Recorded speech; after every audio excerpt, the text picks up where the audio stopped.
yung mga allergy, magsing labasan talaga. Ako naman hot and cold yung ano ko, yung allergy ko. So ayan na nga, yung sarap today mag-garden pero sobrang init din. So hindi pwede kasi nga yung skin nyo. So after sun, mag-garden ako. So for now is I'm still here in the car. And then mag-iron, after mag-iron ng clothes, ano pa, ang daming gagawin sa bahay, guys. Magluto. And then, ganun. So, ayan. Thanks for supporting the Corina in Croatia. So, ayun na nga, guys. Nag-monetize tayo ng 3,000. So, I'm aiming soon sa 4,000 watch hour. So, pag sa 4,000 watch hour, meron kasing ads. So, pag 3,000 lang, walang ads. Ano lang yung mga sticker, memberships, yung mga palipad. So, ayun na nga.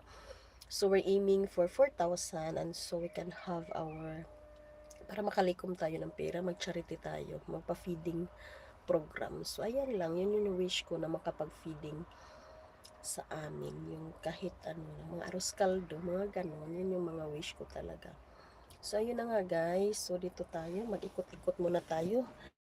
Hindi pa ako papasok sa loob. Ayan, init no? Labad ako ulo guys. Alam nyo ba, masakit yung ulo ko. Masakit kasi nga ang init, hot and cold nga dito sa Croatia. Pag hot and cold, lalabas yung mga allergy nyo kasi spring, yung mga pollen, ito yung mga ganon, yung mga flowers, ayan na. So, ayan. Ayan ang aking surroundings, close to nature. Ayan naman ang vineyard. Daming trabahoon sa vineyard guys, sa grapes. Ang cactus na ako, hindi ko pa na trabaho kasi nga sobrang init. Ayan, naming mga blitva or spinach and onions. Orange, cherry. Ayun, kagulo-gulo pa dyan, guys.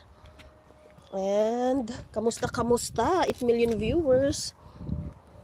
Dyan muna yan. And then, ito mag-barbecue tayo. Sarap mag-barbecue, guys. Ayun, meron akong radish. Ayan, ipa-airland ko yan. And ampalaya. Look, my ampalaya. Thank you, ampalaya. And here, ampalaya. Ampalaya. And chilies. Wala pa akong sunflower. Beans, wala pa. And onions. Ano ba yun doon?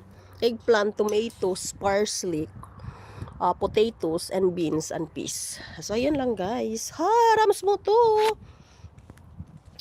Bro Rams, imo na niya akong sipon, Bro Rams. Uy, ates. Kasamo ka ni Bro Rams. Sakit akong ulo mo. Balik tagsod.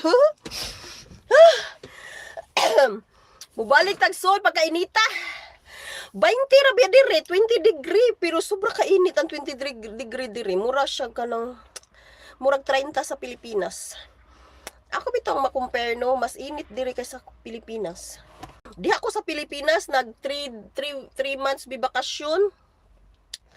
Salamat kasi nakapagkilay tayo at lipstick. Ayan lang Bro Rams.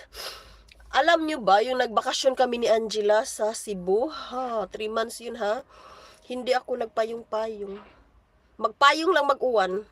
Kasi nga, kasi nafe-feel ko yung init na hindi gaano mainit kumpara dito. Kaya nga, kanon lang na ako ang init din sa Pilipinas. Pero di sad mi diri magpayong. Ang payong talaga is purpose for the sun, for the rain. Ganun pala yun. Init din diri, grabe. 20 diri, 20 degree pero Bro Rams, grabe ba yung init diri basta summer. Spring pa ron spring pa mi 20. Unya ang summer 30, 31 ana among degree. Celsius. Pero makumpara na ako mas init diri compare diha. Bro Rams, ako ti kay play unta asam na ko sa cellphone tuwa sa sud sa balay na pa mo ko diri gawas. Muhanggap sa kog presko nga hangin kay kung adto ka sa sud maniram ka sige tugnaw mang sa sud. Lahi man gud temperature sa sud sa balay ug sa gawas. Ang 20 ron, 20 sa gawas. Ang sa sud na mo 15. Tugnaw.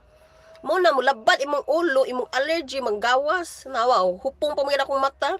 Gahapon akong allergy nagsugod alas 2 kadlawon antod alas 7 sa buntag. Hantod na sa siya gabi hasta sa puton ko sige.